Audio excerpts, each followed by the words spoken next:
from Hey everybody, it's your girl PJamma from PJamma Lyfe. And today we're excited to come to you with a review of Happiest season on Hulu.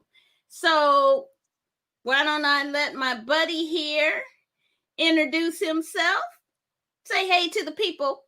Hey everybody, it's Patrick. I do some other things with Pam about more nerdy things, but I have seen this movie and I do have opinions. All right. So we are just excited to do this review of Happiest season, and it's a part of my 12 days of holiday movies featuring African American, interracial, and gay and lesbian stories. Pretty non-traditional stories from the holiday movies. So our first one the second one, I guess I should say, we're doing live is Happiest season. And so let me give you a brief trailer so that you can see a little bit what it's about.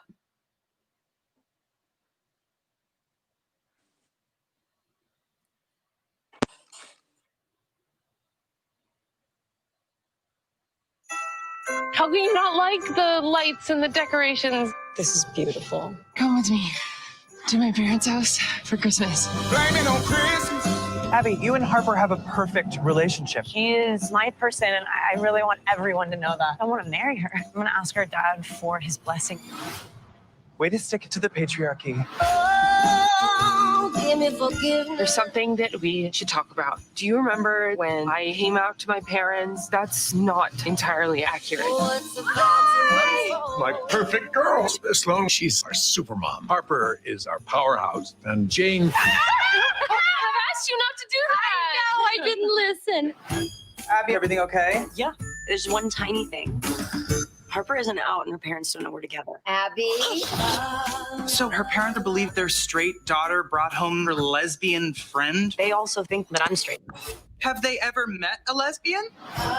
That's Harper's high school boyfriend. Do you have a boyfriend, Abby? I actually just went through a breakup. Oh, no. With Milk, a man.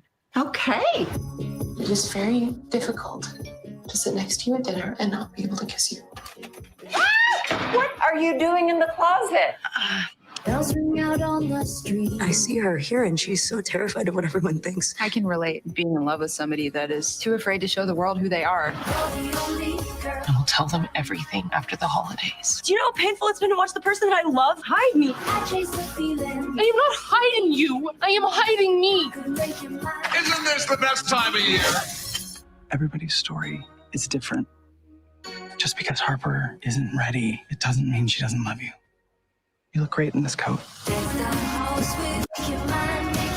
Hi. Are you the ex-boyfriend? Yes, I am Abby's heterosexual ex-boyfriend, and I have come to get her back. Enjoy. Okay, I nailed that, and she is fabulous. Make your mind this season.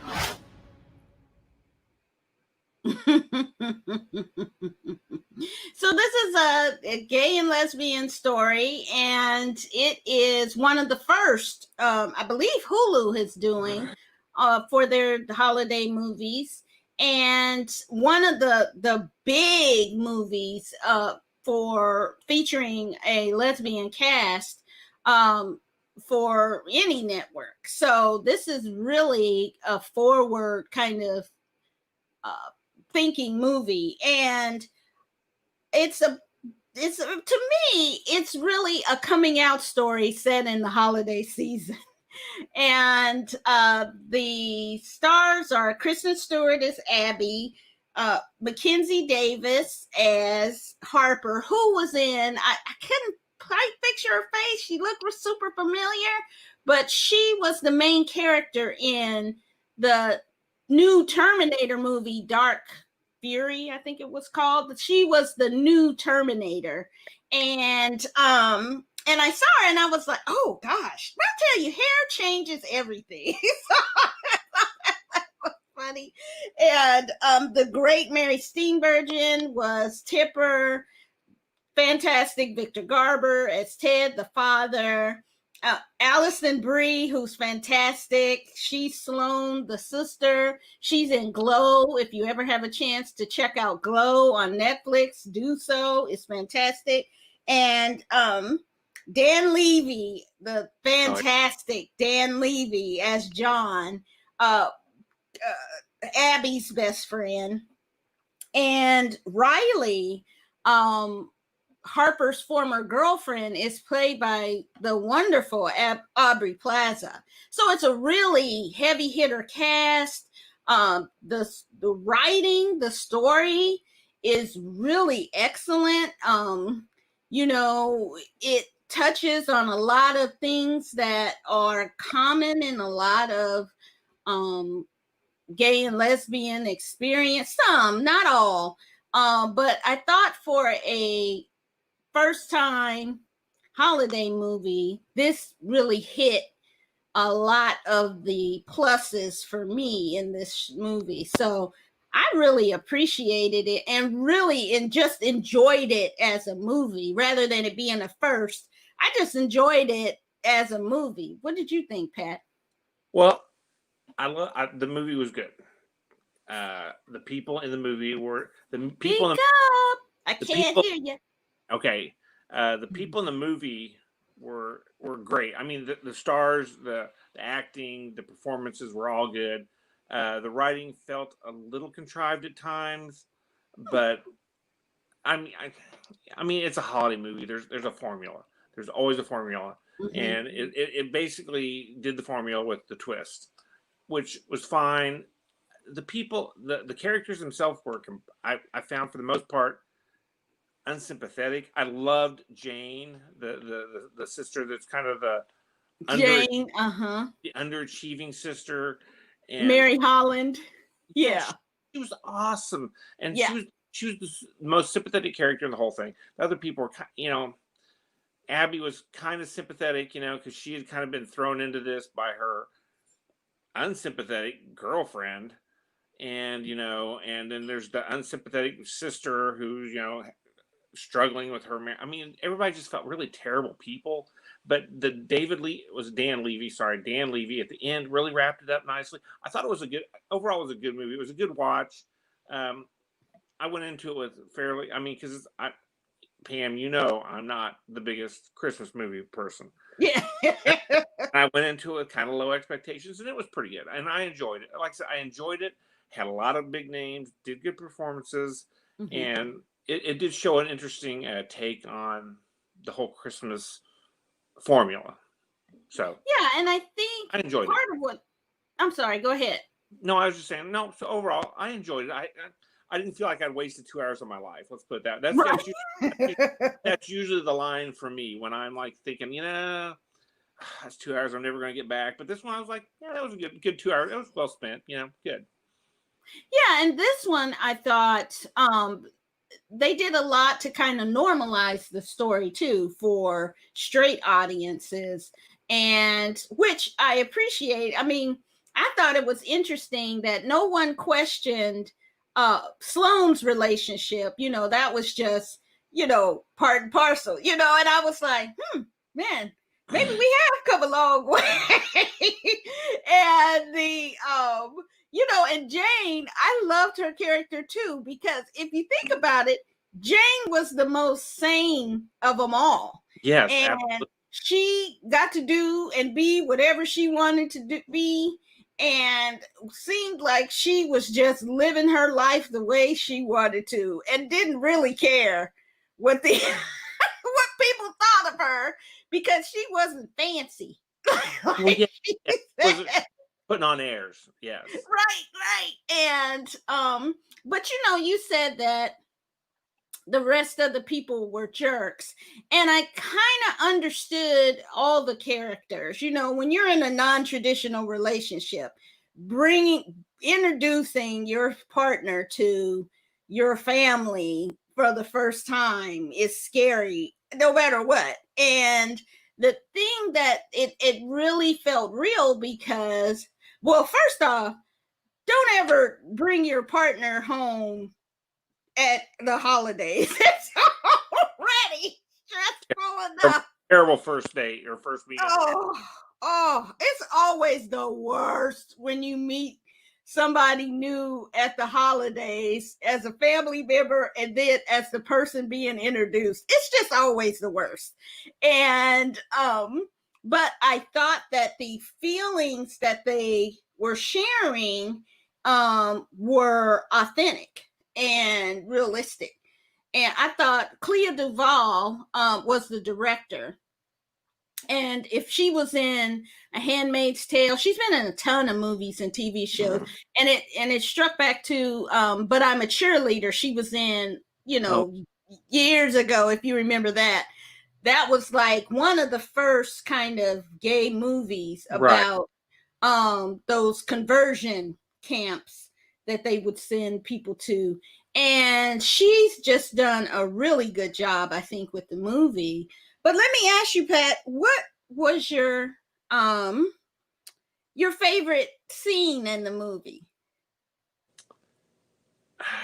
I thought that the conversation between Abby and the Aubrey Plaza character in the bar, in the drag bar, which I thought that was hilarious and awesome. I mean, that was a good scene. They had they had this. They were hinting at there might be some chemistry between the two of them on the rocks, and there was kind of they were playing it very close, and I enjoyed that because I got to tell you, I love Aubrey Plaza and everything she does. Yeah, I mean, it's always that kind of just enough edgy snarkiness to really pull off the kind of outside girl, which is what she was doing this time too, but to a different extent. She was also posing, in among everybody, just like everybody else was. It was. I love that scene. Well, I love that scene too. Well, the scene at the very end when the Daniel Levy character makes the best monologue, the best case for this, with when he's trying to walk Abby off the ledge, as it were. That was really well, because he's so awesome, I mean, so good. Yeah, and every time I see him, it's just like looking at his father at that age. I mean, he looks exactly like his dad. And you could tell his dad when he won the Emmys for Schitt's Creek. I mean, he won all of them.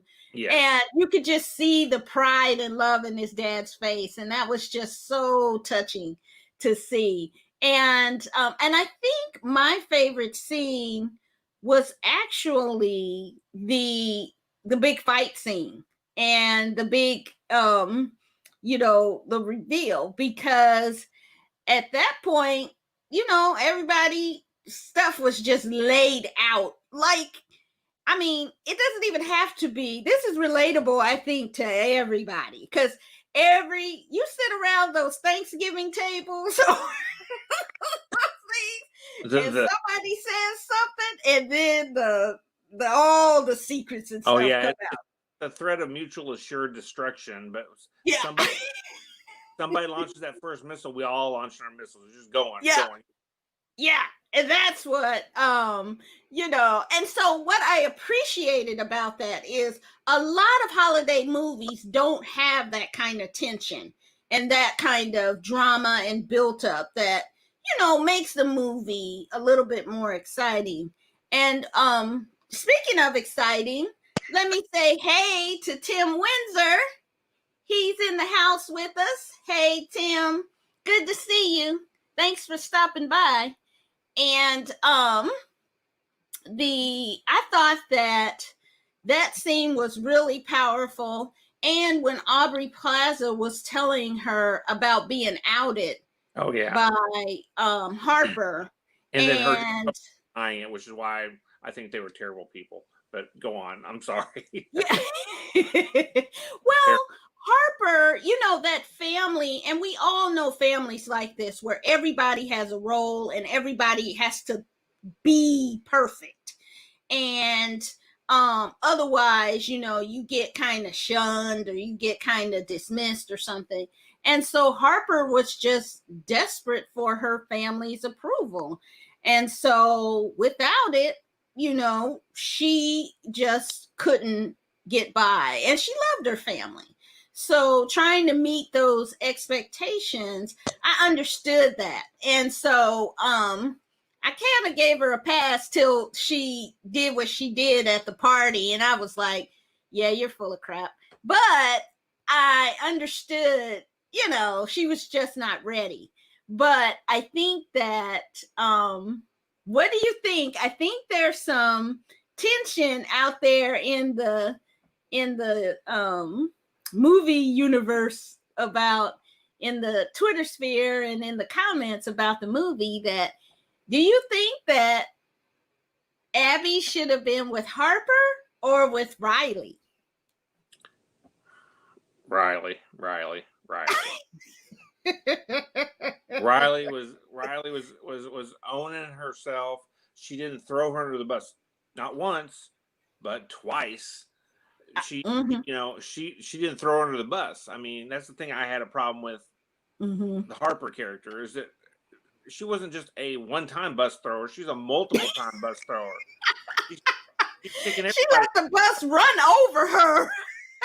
And then she wait till it come around the block again, push another person under the bus. I mean, that doesn't speak well of I mean, I understand, you know, first off, I don't understand, but I can imagine how tough it would be to have to come out with your family. But okay, first off, you put your fiance, girlfriend, spouse, whatever you want, you know, you bring her to home under a lie. First off, you've told her that, oh yeah, my parents know about us, they're good with it, it's no big deal. Oh, halfway there, yeah, you're in the car with me, but yeah, I didn't really tell them, so we're gonna fake this through. And you're like, okay, terrible. That's first bus throw. Second bus, or well, it's actually second. The first bus throw was when she threw Riley underneath the bus back in high school. You know, oh yeah, nothing happened. That was, oh yeah, she's a lesbian. Make fun of her. You know, terrible. That's second. That was her first bus throw. Second, she realized, hey, this worked out good. I can throw other people under the bus. Those were fiance under the bus, not once but twice during this movie. So terrible person. Riley at least got you know, I'm sorry, I'm just calling it like I see it, you know. That was definitely strike three. So, you know, I understand that she's, you know, scared of her family or something. You're scared of your family, don't bring your girlfriend home with you. Then go home, play the game, and then go home. You're putting her in an untenable position, which I found, well, made me feel very unsympathetic towards her personal plight and her very demanding family. And I get it, but you know, the most terrible people in the movie really need to be the parents. They have put their kids under such pressure that they're all lying to about not just little things, not like, yeah, I took 50 cents from you when I was 7, but yes, I'm a lesbian, I have a fiance, but we're gonna lie about it. Oh yes, me and my husband are split up, but we're you know, sneaking off into the broom closet with the guy down the street or whatever. But we're gonna lie about it and pretend like it. I'm like, it was just to put that kind of pressure on your kids to be perfect, you know. It was ridiculous, and it made me not care what happened to those people. I hope he loses the election. He deserves to, you know, whatever. That makes me unsympathetic. I'm unsympathetic too, I guess. Whatever, you know.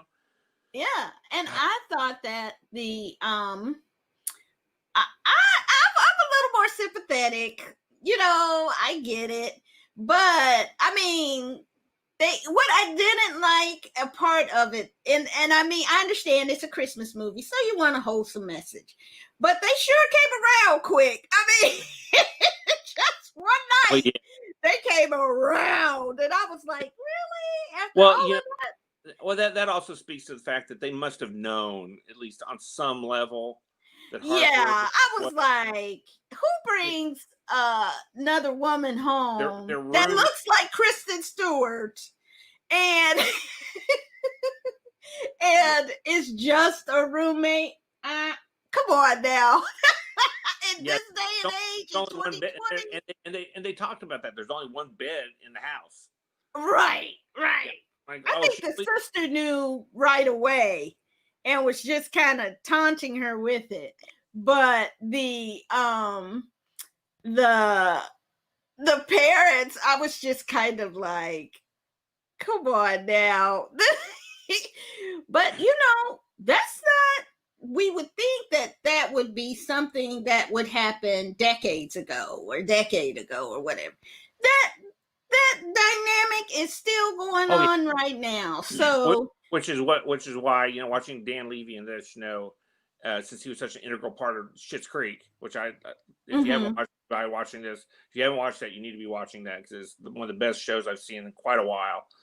yeah, You need to watch that. But in Schitt's Creek, it was just like a non-issue. It's just like, which in society, I mean, maybe it's because I live in the Midwest still.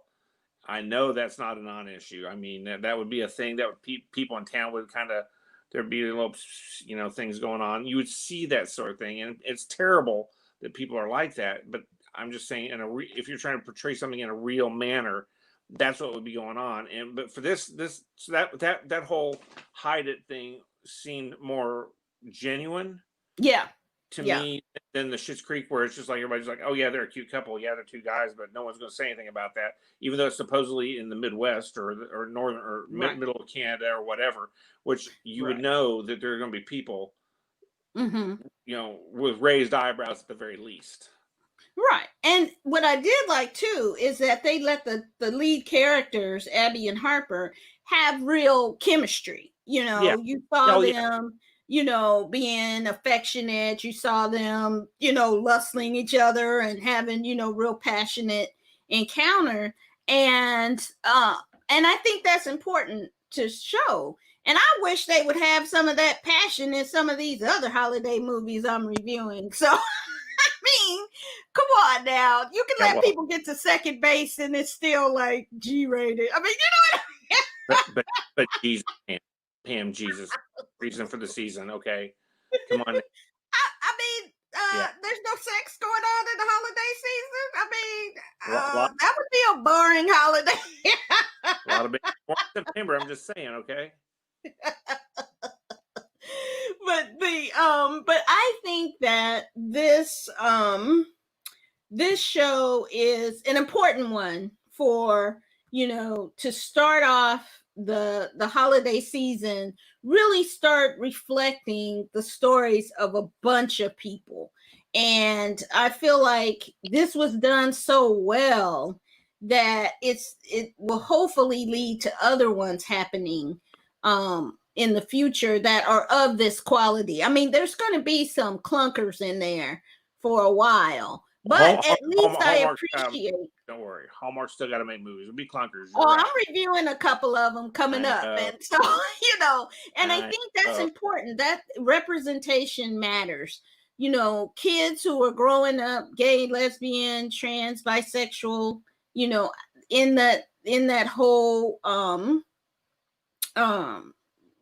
sexuality kind of range, need to see stories about them too. And so just like Black folks need to see stories and Asian folks need to say stories and all the gamut. I'm waiting for stories like Indian American holiday stories featuring their religion, or, you know, something, you know, more, so that everyone can be seen and be able to appreciate it, because I think that's really important. And but this one, I felt like if there was anything you could change about the movie, what would it be? What would you change about it? Well, you know, I will tell you, and while I know that she was one of the main characters, I think Kristen Stewart is always kind of flat. I mean, yeah, she fit the role, but she's always just kind of her acting is always just a little bit like dropping a pancake on the floor. It's just kind of flat. I mean, I still, you know what? I like a pancake, but you know, I don't want to. I'm just saying, you know, she just. I felt like she was the weakest link in that group. I did. That was just me. I just felt like they just tried to like normalize it real quick.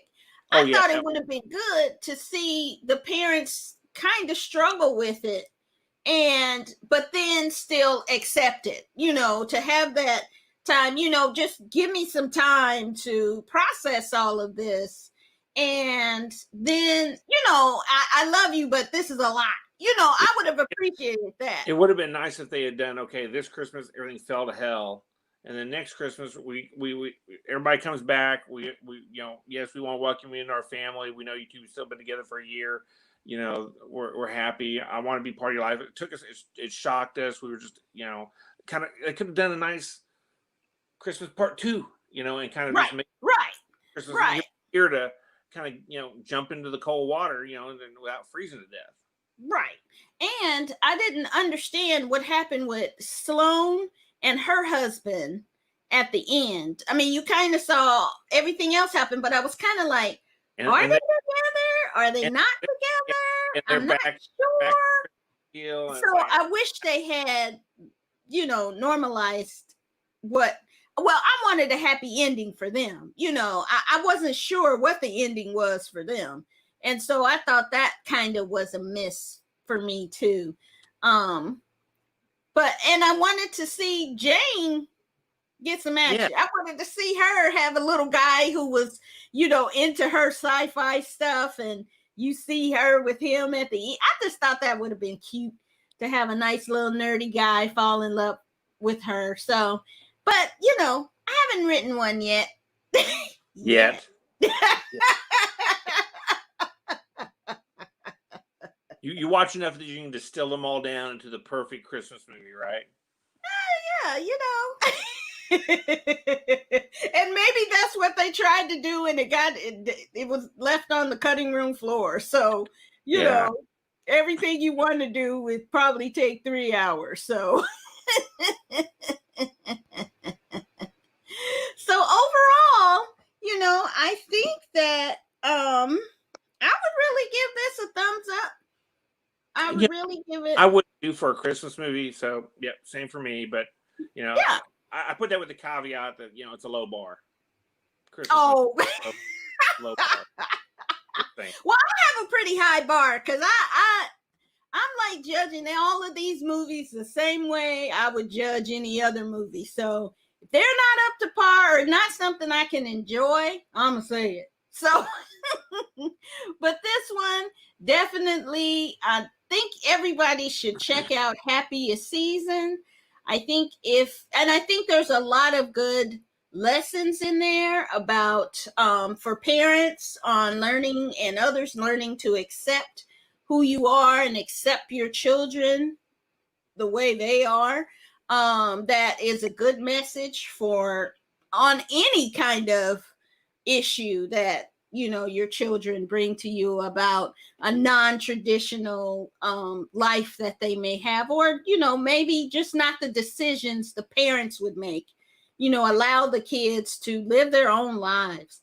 And I think that it's something the whole family could enjoy. And I think you won't be disappointed in this movie. So that's it.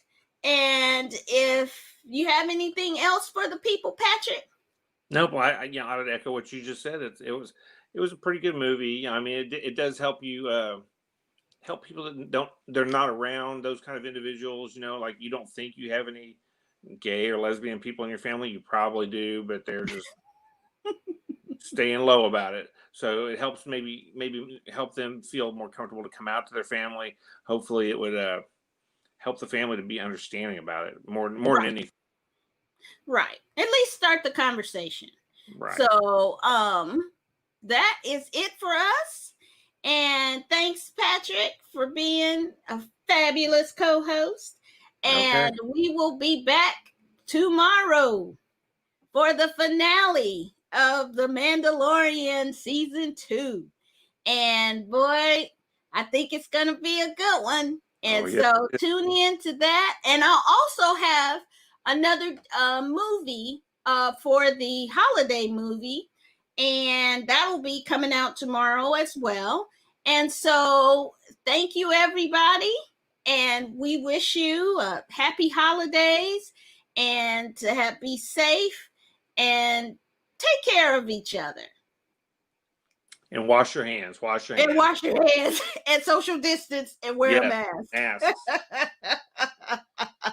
Take care. Bye. See you now.